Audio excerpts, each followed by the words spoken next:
안녕하세요. 구조 기반의 버추얼 스크리닝을 위해서 어떻게 AI를 활용하고 어떤 기술들이 현재 존재하는가에 대해서 강의를 맡게 된 카이스트 화학과 김우현입니다. 본격적인 강의를 하기 전에 우선 제 소개를 말씀드리면 저는 2009년 포스텍 화학과에서 계산화학으로 박사를 받았고 이후 막스 플랑크 연구소에서 박사후 연구를 마쳤습니다. 그리고 2011년부터 이제 카이스트 화학과에 재직 중이면서 여러 가지 연구를 해왔었고 그 결과를 바탕으로 2020년 히츠라고 하는 인공지능 신약 개발 회사를 창업하게 되었습니다. 2019년에는 인터내셔널 컨퍼런스 몰레큘러 시뮬레이션의 조직위원으로 활동하면서 빅데이터 및 머신러닝 세션을 조직하였고 2021년 퍼시픽캠 AI 케미스트리에서 심포지움 조직위원을 맡고 있습니다. 그리고 대한화학회 물리분과 그리고 제약바이오협회 인공지능 신약개발센터의 자문위원으로 활동하고 있습니다. 그리고 최근에는 2020년 젊은 물리화학자상을 수상한 바가 있습니다. 주요 관련 업적으로는 딥러닝 기반의 단백질 약물 결합력 예측 모델을 여러가지 개발한 바가 있고요. 딥러닝 기반 분자 특성 예측 모델을 다음과 같이 출판한 바가 있습니다.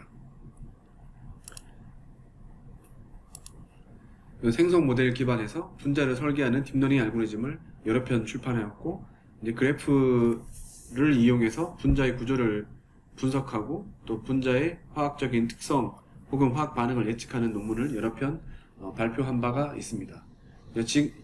다음과 같은 이제 전문성을 바탕으로 이 AI를 이용해서 어떻게 신약 개발에 활용할 건가, 특히 버추얼 스크리닝 어떻게 활용할 건가에 대한 강의 시리즈를 준비하게 되었습니다.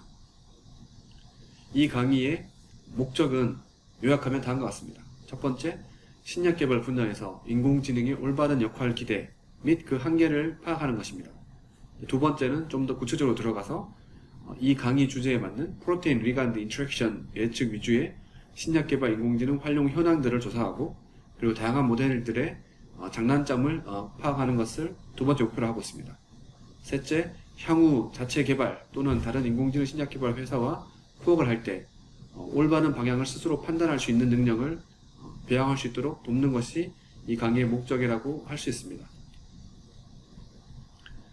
계산학 방법은 다양한 영역에서 이제 발전되었고, 특히 이 드럭 개발 디벨롭먼트 프로세스에서 각각 영역을 따져보면 이런 그 시스템 바이올로지를 활용해서 타겟 아이덴티피케이션을 할 수 있고, 그 다음에 가상 탐색, 버추얼 스크리닝 기술들을 활용해서 히트 디스커버리에 적용할 수 있습니다. 또한 생성 모델, 최근에 나온 생성 모델을 이용해서 히트 투 리드, 리드 옵트 과정에 이제 적용할 수가 있고, 이 ADMET 예측하는 모델을 활용해서 프리클리니컬 단계 혹은 리드 옵트 단계의 화합물을 설계하는데 도움을 줄 수 있습니다.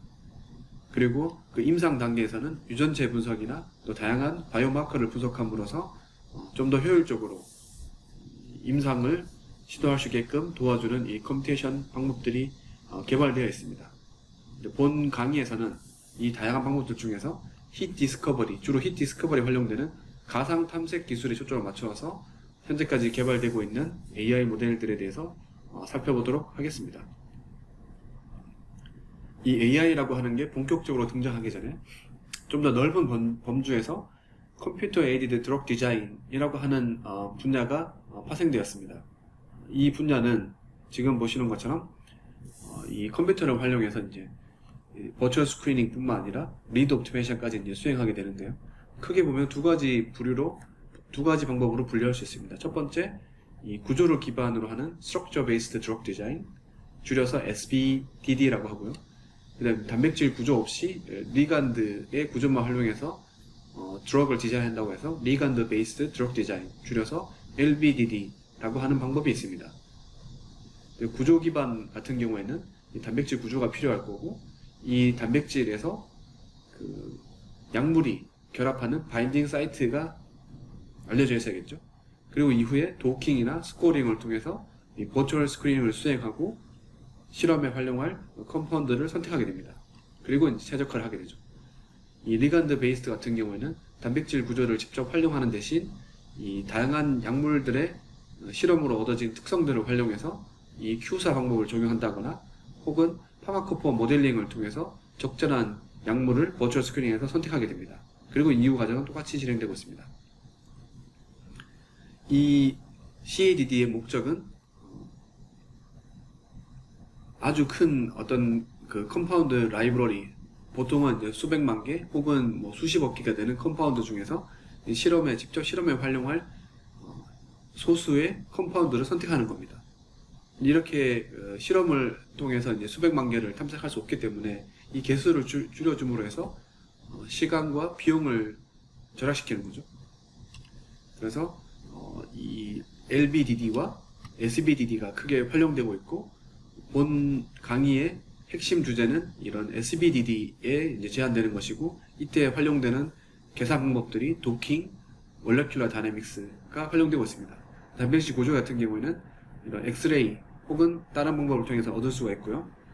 이제 바인딩 사이트는 각각의 그 적응적에 맞는 메커니즘에 따라서 다르게 적용될 수가 있습니다.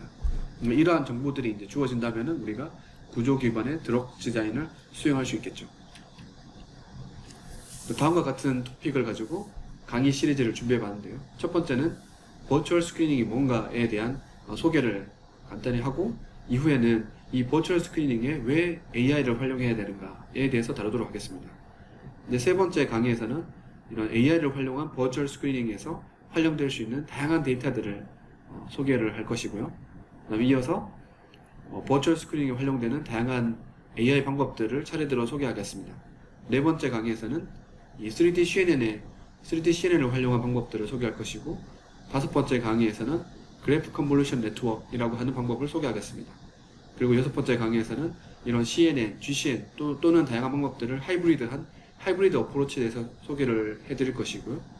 그 다음 일곱 번째 강의에서는 이들 방법들의 어떤 제너럴라이제이션 관점에서 문제가 있다, 혹은 이들이 활용하는 데이터에 어떤 문제가 있다 하는 것들을 이제 집중적으로 이제 다루도록 할 것이고, 마지막으로 이러한 문제점들을 어떻게 극복할 것인가에 대한 하나의 방향으로 Physics Informed Graph Convolution Network에 대해서 소개를 해드리도록 하겠습니다. 자, 첫 번째 강의에서는 버추얼 스크리닝 방법에 대해서 이제 소개를 해드리도록 하겠습니다. 다음과 같은 컨텐츠가 준비되어 있는데요. 구조 기반의 버추얼 스크리닝을 위해서 첫 번째 도킹이나 방법을 소개를 해드릴 것이고, 이어서 몰레큘러 다이나믹스 방법을 소개해드리겠습니다. 그리고 도킹을 활용한 example study에 대해서 소개를 해드릴 것이고, 마지막에 요약을 하도록 하겠습니다. 구조 기반 버추얼 스크리닝에서 도킹 방법에 대해서 알아보도록 하겠습니다. 이 구조 기반 버추얼 스크리닝에는 보통 일반적으로 다음과 같은 프로세서를 따르는데요. 첫 번째 스텝에서는 우리가 구조 기반에 활용할 그 타겟 단백질에 대한 구조를 준비하는 것입니다. 그래서 보통 이러한 구조들은 엑스레이 구조 혹은 컴퓨테이션으로 예측한 모델들, 애니멀로 예측한 모델들을 이제 활용할 수가 있고요. 그리고 이제 이때 버추얼 스크리닝에 활용할 컴파운드 라이브러리 혹은 리간드 라이브러리가 필요하겠죠. 이런 것들을 프리퍼레이션하고, 이후에 이 각각의 컴파운드들이 프로테인의 바인딩 사이트에 어떻게 결합할 것인가 하는 바인딩 포즈를 예측하는 것이 이제 두 번째 단계가 되겠습니다. 이렇게 바인딩 포즈가 있으면은 이후에 이 스코어링 펑션을 통해서 각각의 컴파운드들의 바인딩 포즈에 따른 그 바인딩 어포넌트를 예측하게 되고, 이들로부터 이제 랭킹을 매겨서 실제 실험에 활용될 수 있는 컴파운드들을 셀렉션하는 과정을 거치게 됩니다. 이때 이제 가장 중요한 것이 이 프로테인과 리간드 사이의 인터랙션을 정확하게 예측하는 것인데요. 아까 말씀드린 것처럼 3차원 구조는 PDB, 엑스레이 분석, 호몰로지 모델링, 폴딩 프리딕션 등 다양한 것들을 통해서 준비할 수가 있습니다. 리간드 같은 경우에는 컨포머 서치, 차징 스테이트, 프로토네이션 등등 다양한 과정들을 통해서 이제 프리퍼레이션을 하게 되고요. 이것들이 준비가 되면은 이제 바인딩 사이트의 포즈를 예측하고 스코어링 함으로써 글로벌 미니멈 구조를 찾게 됩니다. 그러면 이때 글로벌 미니멈 구조에 대해서 바인딩 어포넌트를 예측함으로써 다양한 컴파운드에 대한 랭킹을 매길 수가 있겠죠. 이러한 과정에서 우리가 이제 가정을 하는 게 있는데요. 우선 인비보와 다르게 우리가 고정되어 있는 엑스레이부터 얻어진 고정된 단백질에서 이런 일을 수행하다 보니까 단백질의 구조가 리지드하다고 가정을 하게 되고요. 그리고 이제 일반적으로 도킹에서는 이 솔벤트 몰레큘들을 빼게 됩니다. 그래서 implicit solvation 모델이라고 할 수 있고요. 그다음에 이제 당연히 이 생체 내에서는 pH에 따라서 프로토네이션 되는 정도가 다를 수 있는데 이 도킹 시뮬레이션에서는 이런 그 익스플리시트한 pH 디펜던스가 없습니다. 이러한 가정들 때문에 당연히 이 도킹을 통해서 예측된 결과가 실험이랑 달라질 수 있겠죠. 이러한 한계점을 잘 파악하고 계산을 활용하는 것이 아주 바람직하다고 할 수 있습니다. 그럼 스코어링 펑션은 어떤 게 있는가? 도킹에 쓰이는 스코어링 펑션은 대표적으로 다음과 같은 식이 있습니다. 이때 이제 전체 에너지는 이 코디네이션의 함수로 주어지게 되고요. 어떤 주어진 케미컬 본드 사이의 인터랙션 에너지, 그 다음 이제 앵글의 변화에 따른 인터랙션 에너지, 그리고 다이헤드랄 앵글이 바뀌면서 생기는 에너지, 그리고 논 코밸런트 인터랙션에 의해서 생기는 이런 반데르발스 타입의 인터랙션 에너지와 그 다음 차지드 스피시스 사이에 생기는 논 코밸런트 인터랙션 등등, 이게 다양한 에너지 컴포넌트를 포함하는 스코어링 펑션이 존재하게 되고요. 이때 각각에 활용되는 이런 파라미터들은 임피리컬하게 얻어지거나 혹은 널리지 베이스드 혹은 이들을 믹스한 하이브리드 방법들이 있겠습니다. 대표적으로 이제 글라이드 스코어 같은 경우에는 임피리컬 식을 활용하게 되는데, 실험으로 얻어진 구조에 대해서 실험으로 측정된 바이닝 어페넌트에다가 리그레션 함으로써 이러한 파라미터를 얻게 됩니다. 놀리지 베이스드 방법 같은 경우에는 이런 큰 데이터베이스에서 어떤 구조들이 글로벌 미니멈으로 존재하는가를 통계적으로 분석함으로써 이 스코어링 펑션을 확정하는 것입니다. 그래서 대표적인 예로 이제 이러한 도킹 방법들이 있을 거고, 그 다음 이들을 믹스한 방법은 갤러시닥이 대표적인 예라고 할 수 있습니다. 근데 바인딩 어퍼니티 같은 경우에는 이제 바인딩 포즈에 크게 의존하게 되고, 따라서 우리가 신뢰할 만한 바인딩 포즈를 예측하는 게 이런 높은 정확도의 드럭 디자인을 위해서 매우 중요하다고 할 수 있습니다. 리간드 프로퍼레이션 과정은 첫 번째 이제 우리가 컨포머를 찾고 애토믹 찰지 등 이런 애톰의 상태들을 이제 표현하기 위한 다양한 인자들을 찾아내는데, 이때 몰레큘러 미케닉스나 퀀텀 미케닉스 같은 계산 방법들을 활용할 수가 있습니다. 그리고 이제 스코어링 펑션을 이용해서 다양한 이 컨포메이션 스페이스를 이제 탐색하게 되고요. 안정한 구조를 찾게 되는 거죠. 이렇게 이제 안정한 구조들에 대한 후보물들을 찾게 되면은 이것들을 이용해서 바인딩 어퍼너티를 측정하고 그 중에서 이제 글로벌 미니멈을 찾게 됩니다. 당연히 이제 이것들의 정확도는 이런 스코어링 펑션의 정확도에 이제 의존하게 되고, 또한 이제 얼마나 다양한 컨포메이션 스페이스를 효율적으로 찾을 수 있나, 이 알고리즘에 의존하게 됩니다. 다음 표는 이 다양한 방법들이 보여주는 이 바인딩 포즈 프리딕션의 정확도를 보여주는데요. 이때 정확도는 실험에서 알려져 있는 엑스레이 구조, 코크리스탈의 엑스레이 구조와 이런 다양한 방법들이 예측한 글로벌 미니멈이라고 생각되는 바인딩 포즈 사이의 루트 민 스퀘어 디스턴스를 측정함으로써 정확도를 보여주는데, 이때 이 예측된 바인딩 포즈가 실험에 비해서 이 RMSD가 2용수랑 이하면은 석세스다, 그렇지 않으면 페일이다 라고 해서 이 석세스 레이트를 분석함으로써 이 바인딩 포즈 예측 모델들의 상대적인 정확도를 비교 평가한 것입니다. 보시는 것처럼 다양한 모델들이 서로 다른 정확도를 보여주는데요. 가장 정확한 것들로 알려진 것들이 이제 글라이드나 갤러시닥이고, 이것들마저도 이제 정확도가 50% 이하라고 보여집니다. 몰레큘러 다이나믹스를 이용해서 똑같이 이제 구조 기반의 버추얼 스크리닝을 할 수 있는데요. 이에 대해서 살펴보면 흔히 쓰이는 방법 중에 하나가 이 몰레큘러 미케닉스 포아송 볼츠만 서피스 에어리어, 줄여서 MMPBSA라고 하는 방법이 있습니다. 이 방법은 다음과 같은 순서에 따라서 바인딩 어퍼너티를 예측하게 됩니다. 첫 번째, 몰레큘러 다이나믹스를 수행하게 되는데요. 이렇게 준비된 단백질 구조와 그리고 이제 리간드, 결합된 리간드 구조, 그리고 이 경우에는 이제 explicit 솔벤트를 이제 활용하게 됩니다. 이렇게 함으로써 이제 몰레큘러 다이나믹스를 수행하게 되는데, 보통 2나노세컨 정도 이제 수행을 하게 되고, 이 앙상블을 얻기 위해서 10개의 서로 다른 샘플링을 통해서 10번 동일한 계산을 이제 수행하는 거죠. 이렇게 얻어진 이런 그 앙상블 컴피규레이션에 대해서 이 앙상블 에브리지드 인트랙션 에너지를 이제 계산하게 되는데 다음과 같은 식이 활용됩니다. 근데 바인딩 프리 에너지는 지금과 같이 이제 주어지게 되고요. 이때 요 엔탈피에 해당하는 값은 몰레큘러 미케닉스를 통해서 얻어지는 포스 필드로부터 얻어지는 값과 이런 그 솔베이션 바인딩에서 얻어지는 이 솔베이션 에너지로 나눠질 수 있고요. 그때 이 몰레큘러 미케닉스는 다시 코밸런트 텀과 non 코밸런트 텀으로 나눠서 설명할 수 있습니다. 아까 보여드렸던 그 포스 필드 그 도킹에서 사용했던 포스 필드와 유사한 식이라고 이제 생각할 수 있겠죠. 우선 이렇게 이제 바인딩 에너지를 이제 에큐어스 상황에서 바인딩 에너지 계산하게 되면 그 다음에는 솔베이션 프리 에너지를 계산하게 되는데요. 이때 이 솔베이션 프리 에너지라고 하는 거는 이 리간드가 프로테인에 붙어 있지 않고 솔벤트 상에 있을 때 그때 에너지를 이제 추정하는 것인데요. 그때 추정하는 식은 이게 폴러한 것과 논폴러한 텀 두 개의 컴포넌트로 나눠서 쓸 수 있고요. 이 폴러한 텀 같은 경우에는 다음과 같은 식으로 이제 얻게 되는데 이 식을 numerical solution을 얻느냐, generalized Bone approximation을 얻느냐에 따라서 PBSA, GBSA라고 이제 크게 부르게 됩니다. 이 부하성 볼츠맨 이퀘이션을 이제 푸는 것이 이제 보통 많이 쓰이게 되고, 논폴러한 텀은 이렇게 디스퍼전 텀과 캐버티 텀으로 나눠서 풀게 되고, 다음과 같은 식을 통해서 얻게 됩니다. 그리고 마지막으로 여기 엔트로피 텀은 M들을 통해서 얻어진 이런 그 컨피규레이션에 대해서 이 적분을 통해서 계산할 수가 있습니다.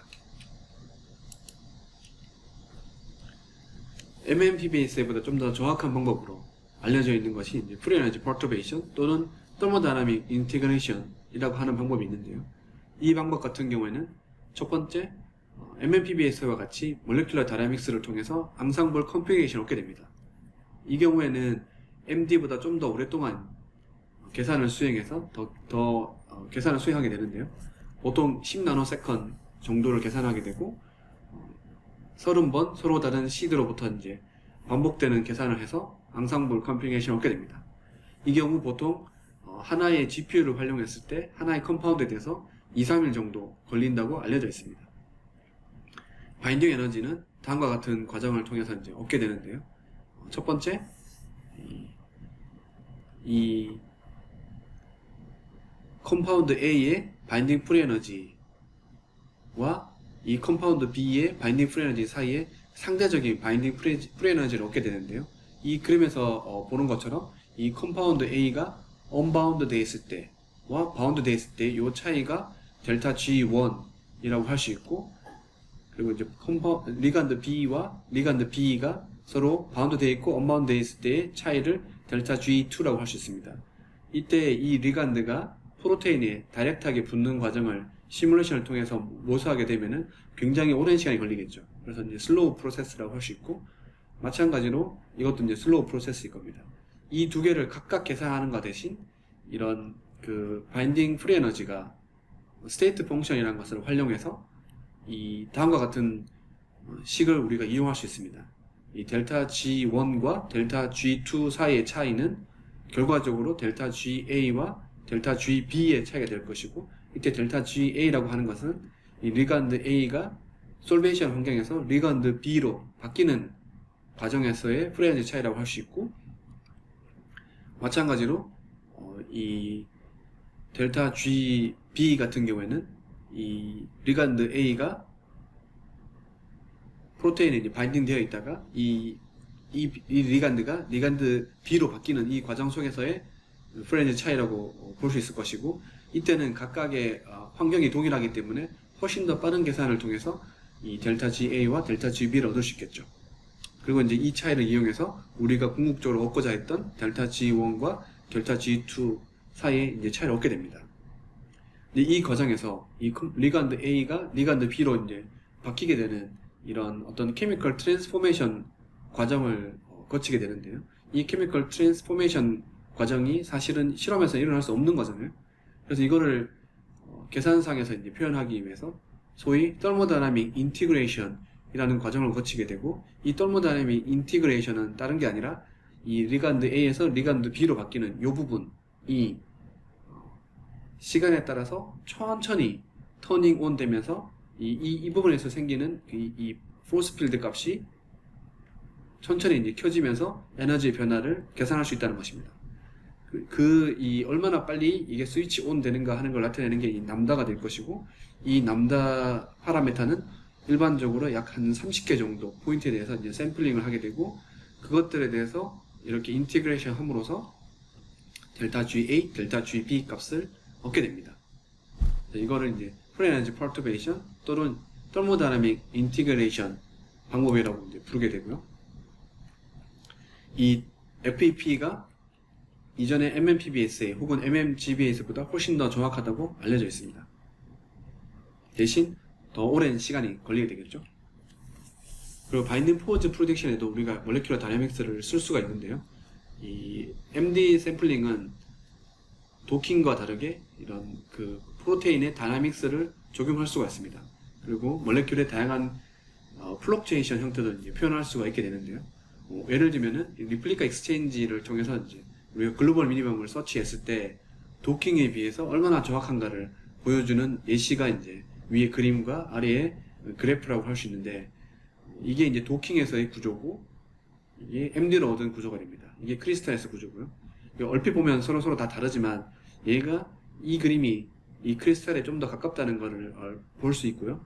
통계적으로 얼마나 정확하냐를 보게 되면은, 예를 들면 실험값과 계산값을 서로 비교하는데 도킹으로 포즈를 예측했을 때 프리에너지 퍼터베이션을 가지고 바인딩 어퍼넌트를 계산하고 그 실험과 콜리레이션을 보게 되면은 이 R 값이 0.68에 해당하는 반면에 이 바인딩 포즈를 MD로 계산하게 되면, 그리고 똑같이 바인딩 어퍼넌트는 FEP를 적용시켰을 때 이 R 값이 콜리레이션 값이 0.95로 실험과 매우 유사한 정확도를 보여준다고 볼 수가 있습니다. 그래서 바인딩 포즈를 예측할 때도 MD가 훨씬 더 정확하다고 할 수 있습니다. 그 전반적인 이제 퍼포먼스를 보게 되면요, 이 첫 번째 그림 같은 경우에는 이 엑스레이 구조로부터 바인딩 프리 에너지를 계산한 것이고요. 두 번째 피겨 B 같은 경우에는 이 도킹으로 프리 에너지를 계산한 결과고요. 그다음 세 번째는 도킹된 구조를 가지고 시작해서 바인딩 프리 에너지를 FEP로 계산한 것입니다.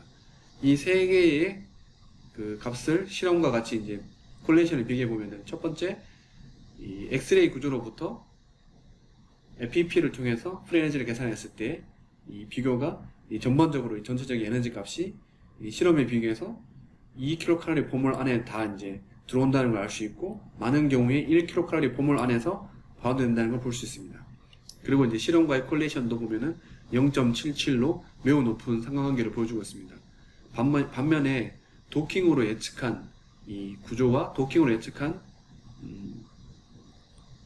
프리에너지를 가지고 이제 했을 때는 보시는 바와 같이 이 콜레이션 값이 이제 대부분 다 이 2kcal 포몰의 바운드리를 벗어나게 되고, 실제로 콜레이션 값도 마이너스 값을 보여줌으로써 실험과 상관관계가 거의 없다고 볼 수가 있습니다.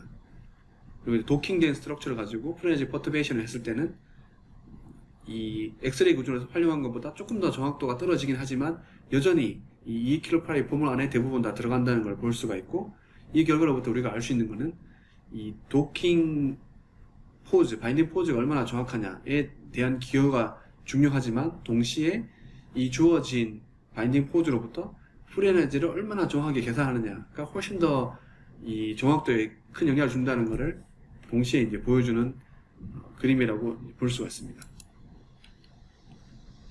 그럼 실제 이제 도킹을 적용한 이그젠플 스터디를 이제 볼 텐데요. 이 논문은 2019년 네이처에 소개된 것입니다.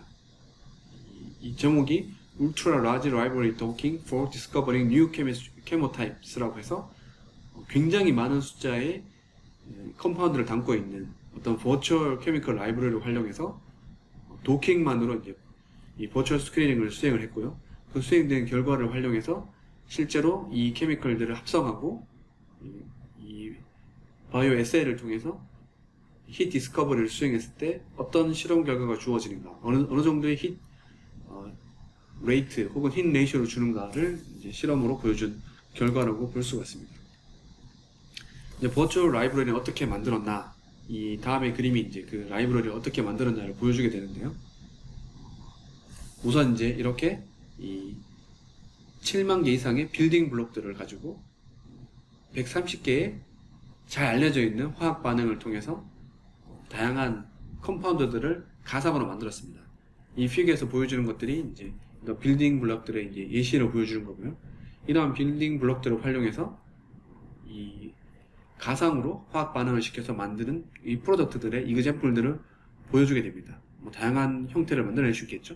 그래서 이렇게 7만 개와 130개의 이런 반응 템플릿들을 활용해서 만들어낼 수 있는 구조가 대략적으로 170 밀리언, 뭐 우리로 환산하면 1억 7천만 개의 메이크 온 디맨드 버추얼 컴파운드들을 이제 얻을 수 있었고요. 이런 컴파운드들을 활용해서 뭐 이런 이 컴파운드의 개수가 많아질수록 더 큰 케미컬 스페이스를 우리가 커버할 수 있겠죠. 이런 넓은 케미컬 스페이스에서 버추얼 스크리닝을 수행한다면은 주어진 타겟에 딱 맞는 어떤 hit을 찾을 수 있을 거라고 가정을 하고 버추얼 스크리닝 실험을 수행하게 되었습니다. 이 논문에서는 이제 두 가지 실험 결과를 이제 소개하게 되는데요. 첫 번째는 AMPC라고 하는 어떤 타겟 프로테인의 이 힛 컴파운드를 찾는 과정입니다. 이때 활용한 그 몰레큘은 9,900만 개의 약 1억 개의 컴파운드들을 활용했고요. 이런 각각의 컴파운드에 대해서 아까 제가 이제 버추얼 스크리닝 과정에서 그 프로세스에서 활용했던 그 과정들을 따라서 4,054개의 서로 다른 컨포머를 찾았고, 이 각각의 서로 다른 오리엔테이션을 찾았고, 각각의 오리엔테이션에 대해서 약 280개의 컨포메이션을 찾았습니다. 굉장히 숫자가 이제 늘어나게 되겠죠. 이것들을 가지고 이제 버추얼 스크리닝을, 도킹을 이용해서 버추얼 스크리닝을 수행했고, 그리고 이제 이 랭킹을 매겨서 약 1000개의 탑 랭크된 컴파운드들을 찾게 되었습니다. 그리고 이제 이렇게 1000개의 걸러진 컴파운드들에 대해서 스캐폴드별로 클러스터링을 하게 됩니다. 서로 유사한 스캐폴드를 가진 것끼리 이제 서로 모이게 해서 최종적으로 약 51개의 클러스터링 그룹을 만들었고, 각 클러스터에서 가장 스코어가 높은 것들을 대표적인 컴파운드들 51개를 선정하게 되었습니다. 그래서 이때 이 컴파운드들은 실제로 존재하는 게 아니라 버추얼로 이제 만든 거다 보니까 당연히 이제 합성을 해야 되는데, 보통은 이제 이런 뭐 아무렇게나 컴파운드를 만들면 합성하기가 어렵겠죠. 근데 이 사람들은 앞서 설명한 것처럼 130개의 웰 캐릭터라이즈된 리액션을 활용했고, 이 빌딩 블록들은 이제 실제로 존재하는 것들이죠.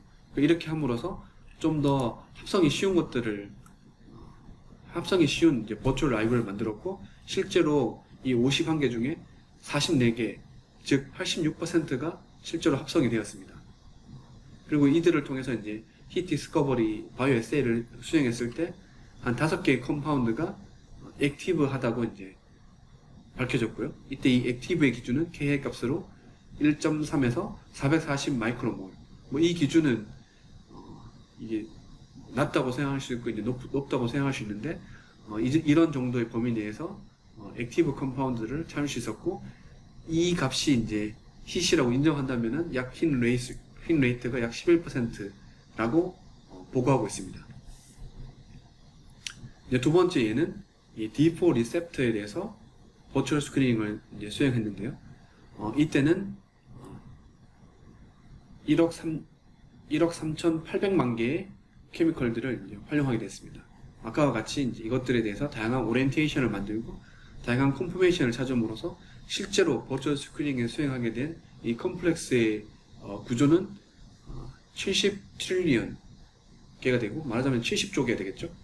그리고 이것들에 대해서 이제 도킹을 수행하게 되면은 이 컴퓨테이션 시간으로 따지면은 43,500 코어 아워즈가 되게 되고, 1,500개의 코어에 대해서 병렬로 수행했을 때 약 1.2일, 그러니까 아주 많은 시간이 걸리는 거 아니죠. 이 시간 안에 이제 이렇게 많은 컴파운드들에 대해서 버추얼 스크리닝을 수행했다고 이제 보고를 하고 있습니다. 그리고 마찬가지로 랭킹을 매겨서 상위 1000개를 이제 고르게 됐고요. 이 1000개 중에서 비주얼 인스펙션을 통해서 124개를 골랐고, 그 다음에 이제 도킹 스코어만 의존해서 444개의 컴파운드를 얻게 되었습니다. 그래서 이것들을 이제 합치게 되면은 그 중에 이제 겹치는 것들을 빼고 나서 합치게 되면 대략 그 개수가 549개가 되고요. 이것들을 가지고 이제 합성을 하고 이제 실험을 했는데, 그 중에서 122개가 실제로 이제 IC50 값이 약 10마이크로몰 이하라고 이제 밝혀졌습니다. 굉장히 높은 흰 레이쇼라고 할 수 있고요. 그 중에서 이제 81개의 이 컴파운드가 KL 값을 기준으로 굉장히 높은 것은 18.4 나노몰, 좀 낮은 것들은 8.3 마이크로몰, 꽤 괜찮은 수준의 어떤 IC50 값을 보였다고 이제 할 수가 있습니다. 그래서 이러한 결과를 보면은 우리가 충분히 큰 케미컬 스페이스를 커버할 수 있는 충분히 큰, 여기서는 이제 울트라 라지 라이브러리라고 했는데, 이렇게 많은 라이브러리를 활용했을 때는, 그리고 이제 실제로 이 타겟의 바인딩 사이트가 굉장히 잘 알려져 있고, 이것들이 이제 이런 버추얼 스크리닝에 구조 기반의 버추얼 스크리닝에 활용할 수 있을 만큼 잘 캐릭터라이즈 되어 있을 경우에는 이 도킹도 꽤 정확한 스코어를 보여준다는 것을 보여주는 하나의 예라고 할 수 있습니다. 물론 이 똑같은 시스템에 대해서 아까 보여드렸던 MMPBSA나 FPP 같은 방법을 쓰게 되면 훨씬 더 정확한 예측이 가능하겠죠. 근데 이제 문제는 이 FPP 같은 경우에는 말씀드린 것처럼 이제 하나의 이런 케미컬에 대한 바인딩 프리에너지를 예측하는데 GPU 한 개 썼을 때 2, 3일이 걸린다는 게 이제 문제가 되고요. MMPBS 같은 경우에 좀 더 빠르더라도 한 몇 시간, 컴파운드 한 개당 수시간이 걸린다는 게 하나의 이제 한계점으로 알려질 수 있고, 그래서 이런 MMPBSA나 프리에너지 퍼터베이션 같은 방법을 이런 울트라 라지 스케일의 다이나믹스에 활용할 수 없다는 게 분명한 한계점이라고 할 수가 있습니다. 근데 이제 이분들이 만든 게 이제 이런 버추얼 라이브러리를 통해서 이런 1억 7천만 개라고 하는 엄청나게 큰 라이브러리를 만들었지만, 사람들이 추정하고 있는 이런 드럭-라이크한 케미컬 스페이스의 크기는 많게는 10의 60승계라고 할 수 있습니다. 그러니까 여전히 이런 버추얼 라이브러리라고 하지만 여전히 이게 실제 케미컬 스페이스를 커버하기에는 꽤 적다고 할 수 있죠. 그렇지만 여전히 이런 실험을 통해서 꽤 괜찮은 힛을 찾을 수 있다는 것을 보여준 예라고 이제 요약할 수 있을 것이고요. 그러면 이제 이러한 도킹 방법 혹은 이제 몰레큘러 다이내믹스 방법, 기존의 전통적인 계산학을 바탕으로 하는 이런 방법들이 어떤 장단점이 있나 하는 거를 이제 좀 더 요약을 해보면요, 이 결과는 다양한 도킹 방법들에 대한 이런 벤치마크 스터디 결과인데요, 이때 벤치마크에 활용한 데이터셋은 카스프 2016이라고 하는 겁니다. 카스프 2016은 이런 285개의 프로테인 리간드 컴플렉스를 가지고 있고, 이 각각의 컴플렉스들은 하이 퀄리티 크리스탈 스트럭처가 존재하면서 실험으로 측정된 릴레이블한 바인딩 컨스턴트를 가지고 있습니다. 그래서 꽤 정확한 믿을만한 데이터를 이용해서 이제 벤치마크 셋을 만들었고요. 그리고 이제 다양한 매트릭에 대해서 테스트를 할 수 있는데, 스코어링, 랭킹, 도킹, 스크리닝에 대해서 이제 이 애큐러시를 측정할 수가 있습니다. 이때 활용한 소프트웨어는 스크립스에서 만든 오토닥, 그리고 슈레딩거 컴퍼니에서 만든 글라이드 방법 2개, 그리고 엑셀러리스에서 만든 이 디스커버리 스튜디오에 포함된 골드, 요 4가지 방법들을 이제 비교한 거고, 이 값들은 저희가 직접 비교한 게 아니라 리트러처에 알려져 있는 똑같은 벤치마크 셋에 대해서 실험한 리트러처에서 알려져 있는 값들을 이제 가져온 것입니다. 이 스코어링은 말 그대로 이제 이 실험으로 알려져 있는 바인딩 컨스턴트와 이 각각의 이 실험 구조에 대해서 도킹을 적용했을 때 나오는 이 스코어링 값, 바인딩 어퍼니티 값 사이의 콜레이션을 본 건데요, 그 콜레이션을 이 1에 가까울수록 더 정확하다고 할 수 있겠죠. 이때는 여러 방법들이 조금씩 다른 값을 보여주지만 대동소이하게 0.5에서 0.6 사이 정도 값을 이제 보여준다고 할 수 있고요. 아주 높은 값은 아니죠. 랭킹이라고 하는 거는 이 여러 개의 리간드들에 대해서 독일한 타겟에 대해서 스코어링을 했을 때 이 순서를 매기는 거죠. 순서를 매겼는데 그게 실험으로 알려져 있는 순서와 얼마나 유사한가를 보여주는 값이라고 할 수 있습니다. 이 값도 이제 높을수록 더 정확하다고 할 수 있겠죠. 이 경우에도 이제 서로 방법들이 조금씩 차이가 있지만 대체로 0.4에서 0.6 사이 정도라고 볼 수 있습니다. 그 다음으로 이제 중요한 게 이제 도킹인데, 이 도킹은 동일한 리간드가 실험으로 알려져 있는 구조에서 벗어난 이런 다양한 우리가 컴포먼트를, 바인딩 포즈를 만들어낼 수 있겠죠. 보통 이제 도킹 방법들을 통해서 이제 포즈를 만들어내는데, 이들 다양한 실제 실험값과 계산으로 얻어낸 다양한 포즈들 사이에 이런 샘플들을 가지고 이 도킹 방법들이 스코어링을 통해서 실제 실험 구조를 찾아낼 수 있는가, 이것들이 가장 좋은 스코어를 보여준다면은 이걸 찾아내는 거겠죠. 그래서 이 석세스 레이트를 보는 겁니다. 이 석세스 레이트를 보니까 이 도킹 방법들에 상관없이 대체로 이제 이런 정도의 꽤 높은 석세스 레이트를 보여주더라 하는 것들을 알 수 있었고, 이게 일반적으로 알려져 있는 이 앞에서 제가 보여드렸던 바인딩 포즈 예측한 정확도, 그게 이제 50% 이하였는데, 이것들보다 점수가 더 높은 이유는 실제로 이제 이런 도킹 방법들이 서로 이제 이 도킹 방법에 활용되는 파라미터들을 서로 피팅할 때, 리그레션 방법으로 피팅할 때 이 실험 값에 대해서 이제 피팅을 하게 되는데요. 이때 사용되는 실험 값이 이런 코 크리스탈이 알려져 있는 하이 퀄리티 데이터다 보니까 이게 가스프 2016 데이터랑 겹치게 되고, 그래서 이제 이 가스프 2016에 대해서는 더 높은 이 도킹 레이트를 보여준다고 해석할 수가 있습니다. 그리고 이제 가장 중요한 게 이런 스크리닝 레이트인데요. 이 스크리닝 레이트는 이 랜덤에 비해서 실제 이 도킹을 통해서 스코어링을 해서 우리가 찾아냈을 때 랜덤에 비해서 실제 실험에서의 히스를 얼마나 잘 찾을 수 있냐 보여주는 값이라고 할 수 있습니다. 이 enrichment factor라고 해서 이게 1이면은 도킹과 같은 정도의 정확도라고 할 수 있고, 이게 10이면은 도킹보다 10배 좋다고 할 수 있는데요. 이 값이 가장 이 실제 버추얼 스크리닝 시나리오와 가까운 테스트라고 할 수 있는데요. 여기 보시면은 이 여러 가지 도킹 방법들이 이제 대동소이하게 약 한 8에서 11 사이 정도 보여줄 수 있고, 이 랜덤에 비해서 10배 정도 높다고 이제 할 수 있습니다. 이제 실제로 이 하이스루프 스크리닝, 실험을 통한 하이스루프 스크리닝, 랜덤 스크리닝에 가깝겠죠. 이걸 수행했을 때의 힛 레이셔가 약 0.1%라고 알려져 있는데요. 이 도킹 방법들의 이 인리치먼트 팩터가 약 10에 가까우니까 랜덤보다 10배 높게 되고, 이제 실험을 수행하게 되면은 힛 레이셔가 약 1에서 2% 정도라고 추정을 할 수 있는데, 이게 실제 리터러처에서 보고하고 있는 이 도킹 방법들의 힛 레이셔와 굉장히 유사한 값이라고 볼 수 있습니다. 그래서 다시 한번 요약하면은 이 도킹과 MMPBS의 FPP 다양한 방법들을 통해서 우리가 이제 버추얼 스크리닝을 수행할 수 있게 되는데요. 이때 이 에큐러시를 보게 되면은 도킹 같은 경우는 이제 에큐러시를 킬로칼로리 퍼 몰 값으로 이제 추정하기가 힘든데, MMPBSA 같은 경우에는 20 나노세컨 MD를 했을 경우에 약 4kcal per mol 정도가 된다라고 이제 문헌에 알려져 있고요. FPP 같은 경우에는 300 나노세컨을 했을 경우에 1.5 kcal per mol 안에 에큐러시다라고 알려져 있습니다.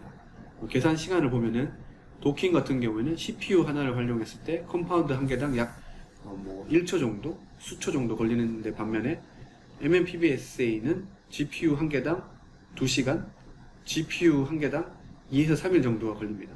그래서 정확도가 높아질수록 당연히 이제 계산 시간이 오래 걸리겠죠. 근데 이걸 밀리언 개의 버추얼 스크리닝에 우리가 적용한다고 했을 때, 도킹은 100개의 CPU에 패럴하게 적용하게 되면 수시간에 끝낼 수 있는 반면에 MMPBSA 같은 경우에는 100개의 GPU를 활용하더라도 한 달에서 여러 달이 걸리는 정도고, FPP 같은 경우에는 이제 몇 년이 걸리는 거죠. 그래서 정확하지만 너무 느리다는 게 이제 FPP의 단점이 되겠습니다. 참고로 실험에서 우리가 실험을 측정할 때도 당연히 에러가 동반되게 되는데, 이 실험에서의 에러가 약 1.5 kcal per mol 정도 된다라고 알려져 있으니까 사실상 이 FPP는 실험과 유사한 정도의 정확도라고 할 수 있습니다. 이렇게 이제 그 피직스 기반의 방법들은 어쩔 수 없이 에큐러시와 이 스피드 사이에 컴프로마이즈가 이제 생길 수밖에 없고요.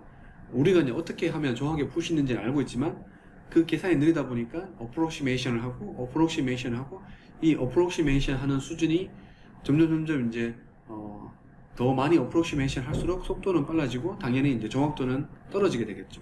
그래서 이런 컴프로마이즈 때문에 우리가 원하는 더 정확하고 더 빠른 방법을 만드는 데는 분명히 한계점이 있을 것입니다. 우리가 왜 AI를 활용해야 되는가 하는 관점에서 봤을 때 이렇게 기존의 이런 그 피직스 베이스드 CADD 방법의 한계를 극복하기 위해서 더 정확하고 더 빠른 이 두 개를 동시에 만족할 수 있는 어떤 새로운 방법을 개발하기 위해서 AI가 활용될 수 있지 않을까 라고 우리가 질문을 들 수 있고, 그런 질문에 답하기 위해서 많은 연구들이 수행되어 왔습니다.